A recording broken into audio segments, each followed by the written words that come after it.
Okay. So I'm Paul Coggin. I'm from Huntsville, Alabama. Work for a company called Dynetics, where I'm a network security architect, focusing on critical infrastructure. I design, secure, and figure out how to break into critical infrastructure.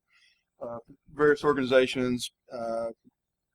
Background is in everything from transport networks, DWDM, MPLS, core routing, uh, network management, etc. So got a hardcore network infrastructure background working in the telco utility cloud. And so what this talk is about is you hear all about in the news about the advanced threats to critical infrastructure, all the talk in Congress, et cetera, these days, about all the cyber legislation. And so I came up with this presentation as a result of all that to clear up what's really going on. Uh, these guys are getting hacked out at the spokes, your municipals, your independent phone companies, your RLECs, et cetera. They're getting popped, and it's basically because of the trust relationships and the interdependencies that they have. And it's not really an advanced adversary. It's required to get into these networks. It's just the old school basics is enabling. And so I'm going to share some war stories, real world attacks, and what's happening.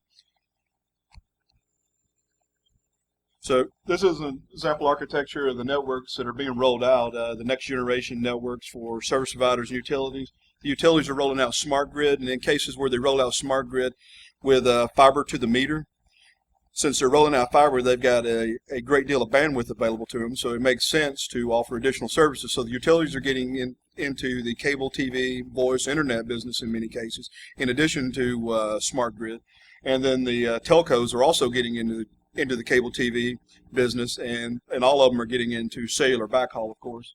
Uh, and depending on the which vertical it is, whether it's utilities or the telcos, you might have a little bit different architecture, but they're all going to have a operating support system, an OSS, and BSS, business support system infrastructure that I have represented at the top, where you have the network management, the provisioning, the your support for lawful intercept or wiretap, so that when law enforcement needs to do a wiretap on somebody, that capability is in place.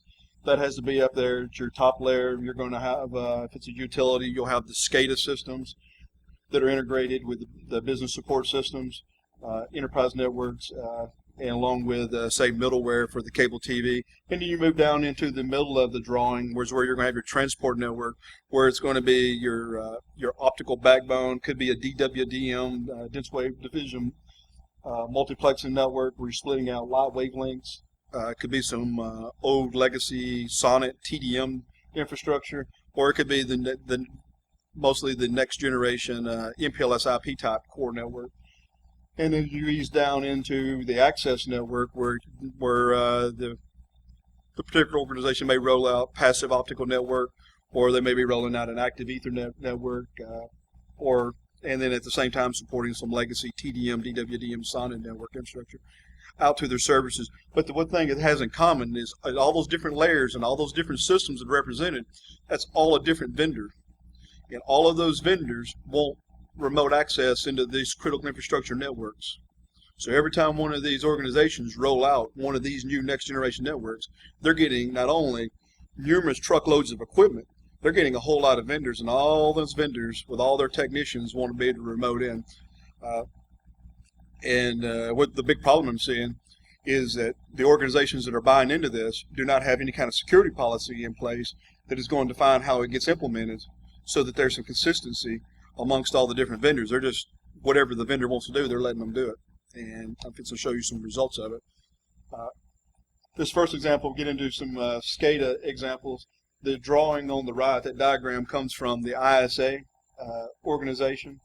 That is the ANSI ISA 99 architecture. This is the international standard for how SCADA networks, whether you're an industrial control system or if you're a power utility. This type of architecture that they recommend, where you have segmentation with firewalls between the different layers, from the enterprise all the way down to the process control, where you actually have real machines and physics happening down at the bottom of the drawing.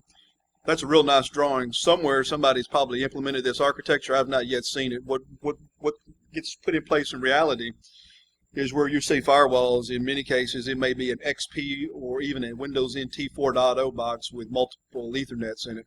And that's segmentation and that's security. If you don't believe it, just ask the organization. They'll tell you it's secure because my vendor told me it was.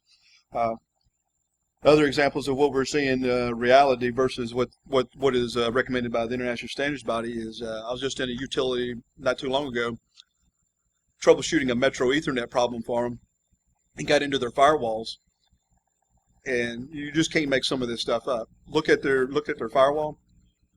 Their billing system vendor, who provides a cloud. You can trust these cloud vendors, right?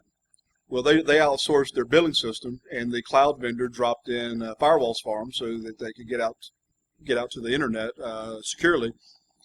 Permit any both in and out. The only thing protecting that utility was the PAT. They did not have a static NAT translation. After I picked myself up off the floor after seeing that config, because I'd never seen anything like that,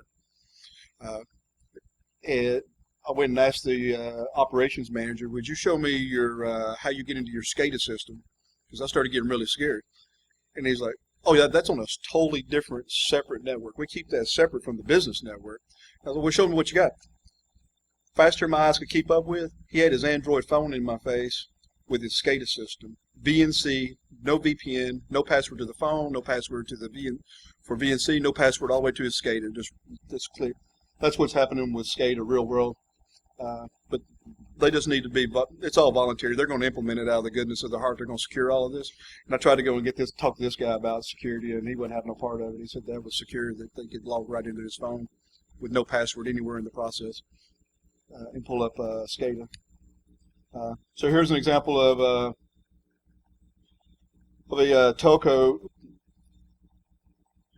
architecture. You got the transport network where you got DWDM, maybe have MPLS, Ethernet running over wavelengths, lambda wavelengths, and for the transport network, and then could be a SAW switch thrown in, where the SAW switch, if you've got a Cisco Call Manager or some of the other voice over IP systems, basically a SAW switch is a regional city, large footprint scale version of, say, Cisco Call Manager, and we'll call it a Class 5 switch.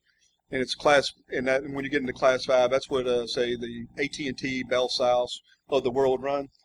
And you basically can consolidate a room full of Class 5 legacy equipment down to like a half a rack, and they'll roll these things out. But what happens, and what's important to take away from this, is whether it's a transport vendor or a SAW switch vendor, whenever they go and roll in their system, they want remote access. And we've seen on numerous occasions already where they're putting in a multi-home Linux box, sometimes behind the firewall, sometimes bypassing the firewall, with a wide open surface of attacks with no ACLs, so that anybody that can find that SSH port can sit there and brute force at will.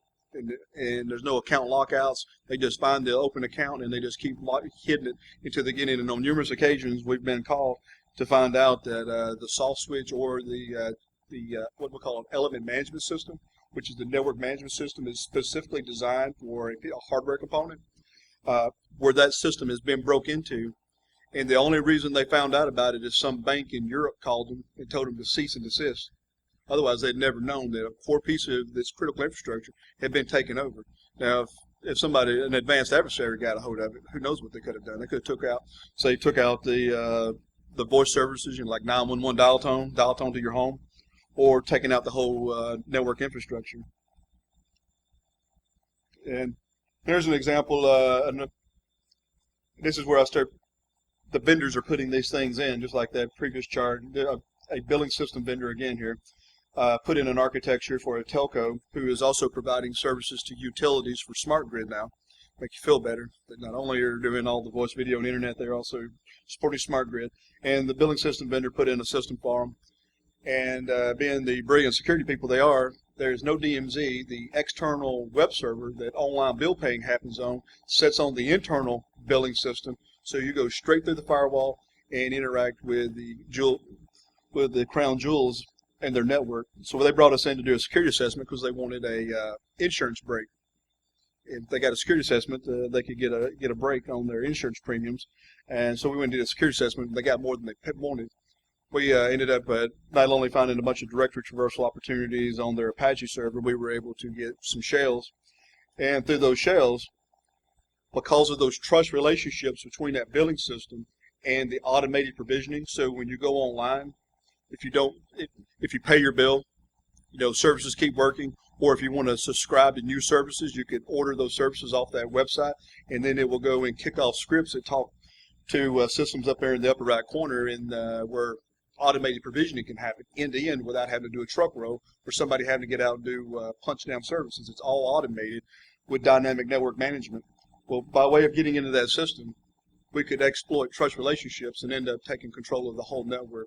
We had to stop there because we'd already captured everything. There was no reason to go further. What's really bad though, in the case of this vendor, we went and showed all the screenshots of how we got into the network and had complete control of the whole not only the enterprise but the whole overarching infrastructure. We lost the argument, even though we had pictures. The billing system vendor said we were wrong and that they were secure. It's something, us techies in the security industry, we got to get a business conversation, because the business guys, they talk money. They get the bills paid for the telco. They help cut the checks. They won the conversation.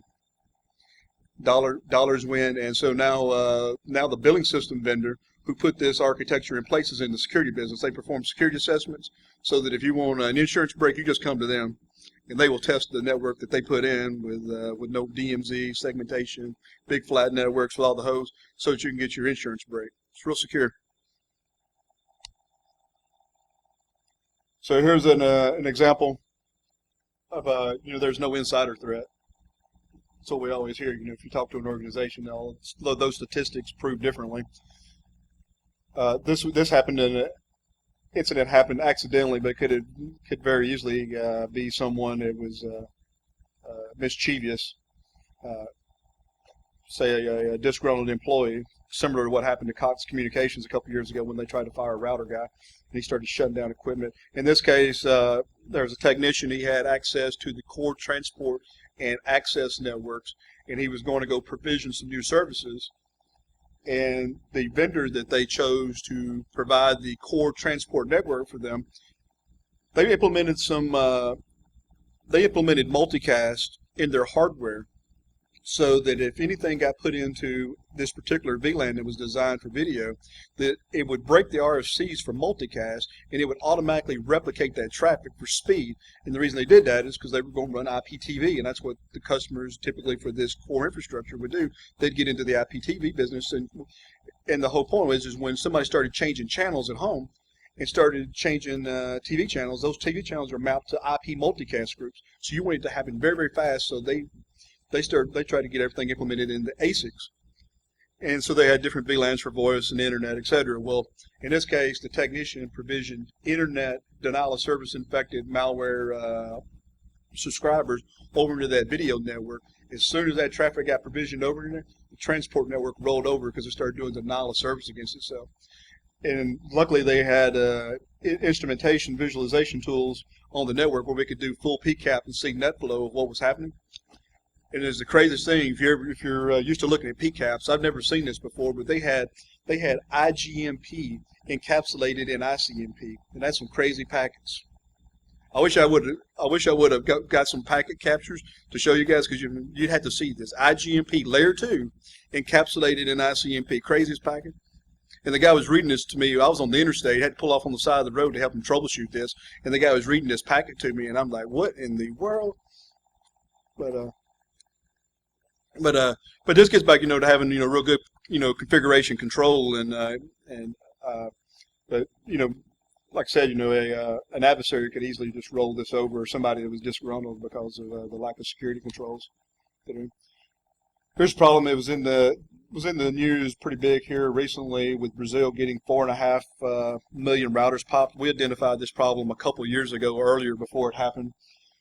And what it comes down to, it's just the basics again. They had no separation of services between the management plane, the control plane, and the data plane in the network. What's happening here with this screen? This computer's trying to slide.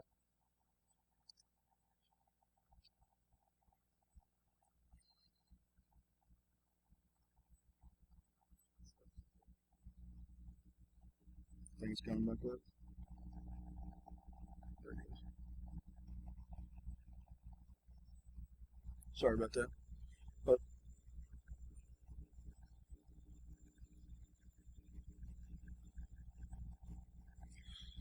sorry about that. But what happened is because they had no control management and data plane separation of services, someone in another part of the world started targeting the DSL routers. Apparently, they knew about some backdoor passwords that the vendors didn't, the end users didn't know about, and these guys did. And one customer, they had tools on the network. They were able to catch it before right around 600 routers. Another one didn't have any tools to capture problems, and it was about 6,000 routers later before they caught the problem, just because they did not go and control the management plane of the network.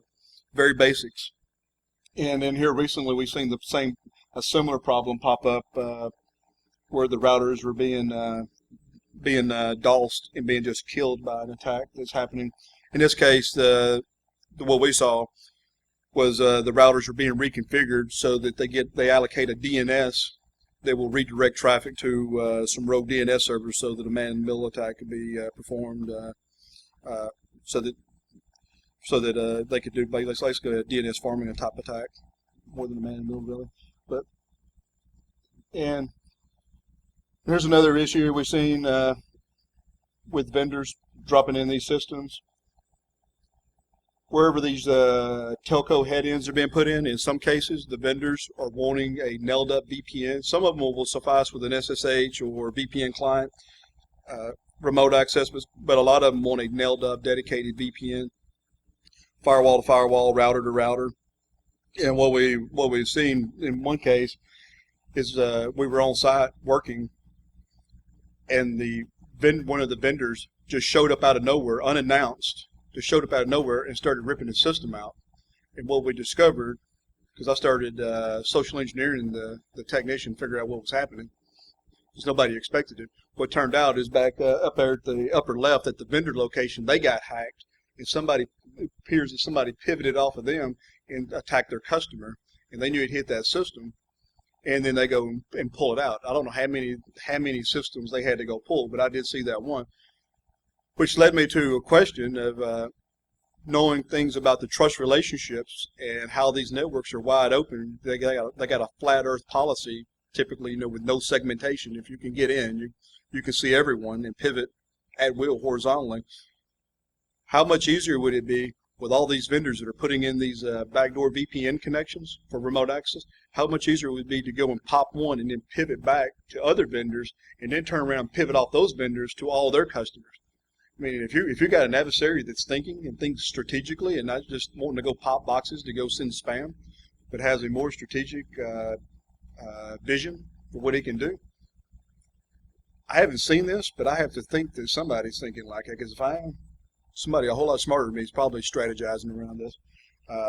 And it could be very easily stopped by just locking down the segment these networks, and lock down the need to know and the access.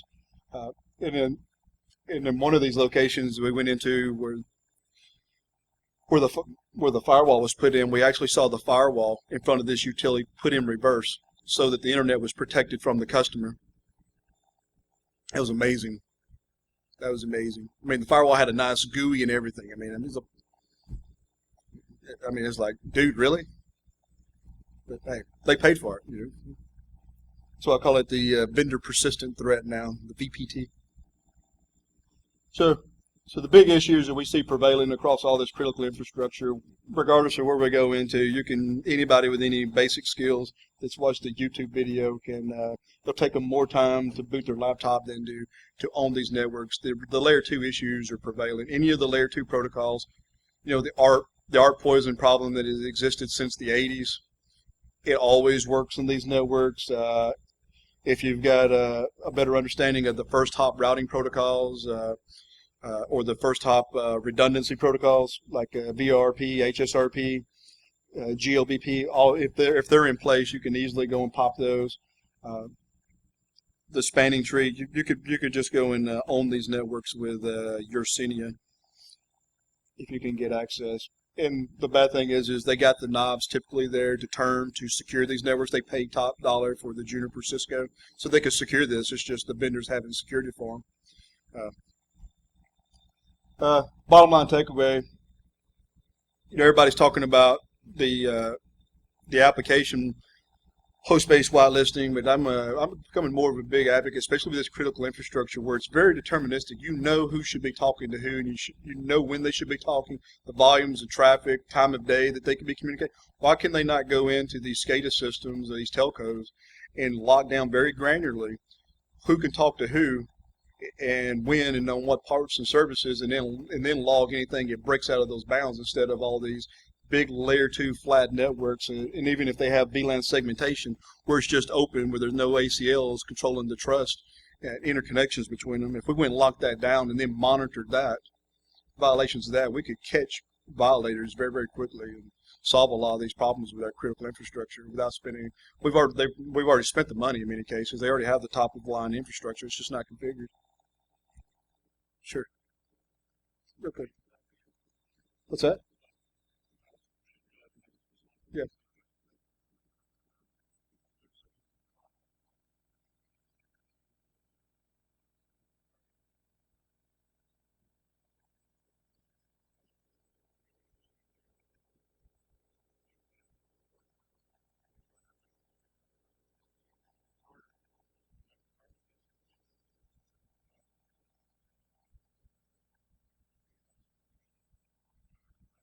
Right.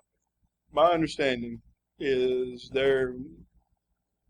My understanding there is no logical connection between the spokes and the upstream generator. That's what I've been told, and I don't know any different because I've not worked at that level where they're under NERC and FERC regulatory regulations. If you start dealing with the power generators earned, they're very strict regulations and they got huge budgets for security.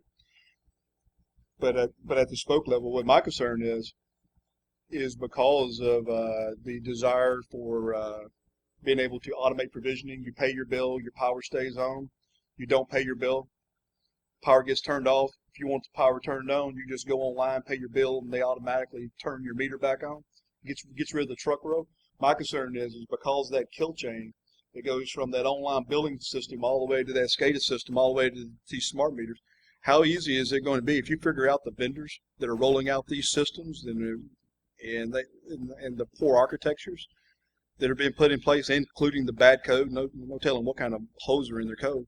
Uh, how easy would it be go to script or just throw bodies at knocking out a large number of municipals and telcos and taking down that infrastructure? You might not take out the generator, but if the generator's customers are not there, have you not gotten the same effect? I mean,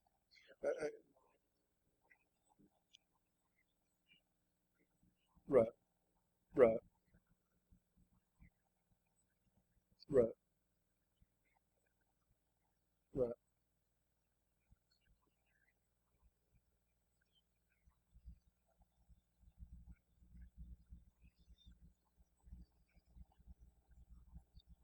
I don't know enough about the power system to know what's possible in that realm, but I just worry about somebody going and targeting the spokes because that's the soft underbelly. And right now, with all this critical infrastructure, right now it's the regulatory the legislation that's being pushed through right now is all voluntary.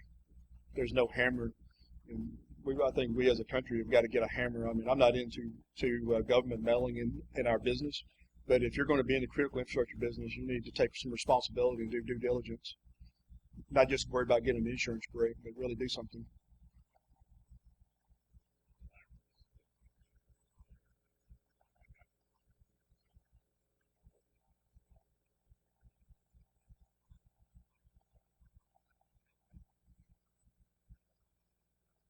Right,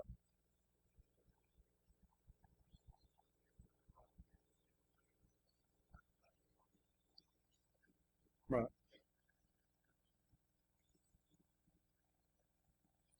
Even if you get out to the spokes, it doesn't matter what size the spoke is. If you're buying services, you're probably buying. Everybody's buying from the same vendors, and and vendors do the same thing over and over and over again because they got to be able to manage it. It's got to be able to scale. So if you can find out how the vendors are rolling out their remote access, or you can find out through LinkedIn or whatever who are the vendor technicians that are rolling these systems out, pop them, fish the vendors technicians, piggyback on them, and get right back into the networks, and then from there you could go and develop an attack tree to knock out a large number of vendors because they're all going to do it the same. It doesn't matter if it's a city of 1,000 or a city of 100,000. The vendor's going to do it consistently. They build in backdoor passwords and hard-coded passwords into their client-server relationship. It's going to be everywhere. They couldn't manage it otherwise.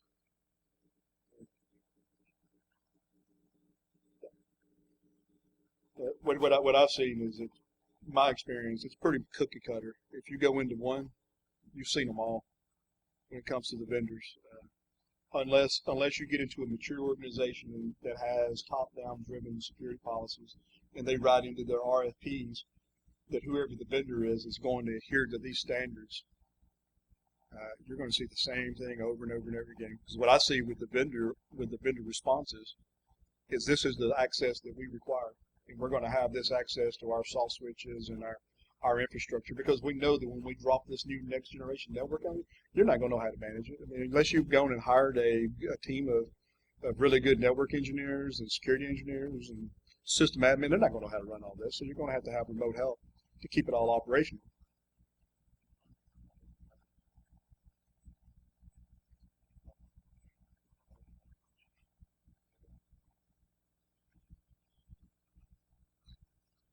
They don't want to spend the money, and they don't know. And the vendors will, if you go in and do an audit, the vendors will argue with you to tell you that that it's all mitigated. They're just throwing FUD out.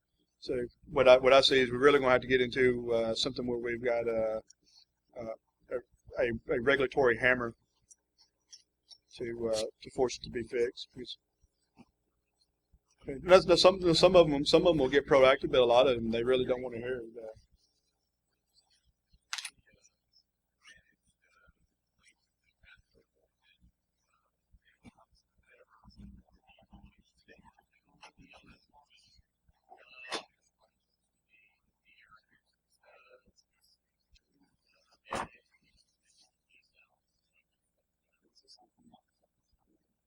Well, if they're doing service provider, most of them, if they're of any size, are doing BGP, so they own their blocks.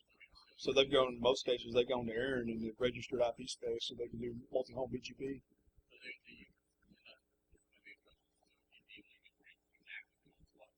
Right, right,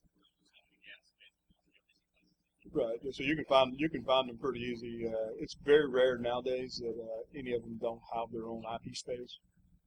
There was a period. There was a period up to about 8 years ago where you might find an organization that might be single home that didn't have BGP, et cetera, but you won't see that anymore. They all got their own space. I appreciate it. Thank y'all.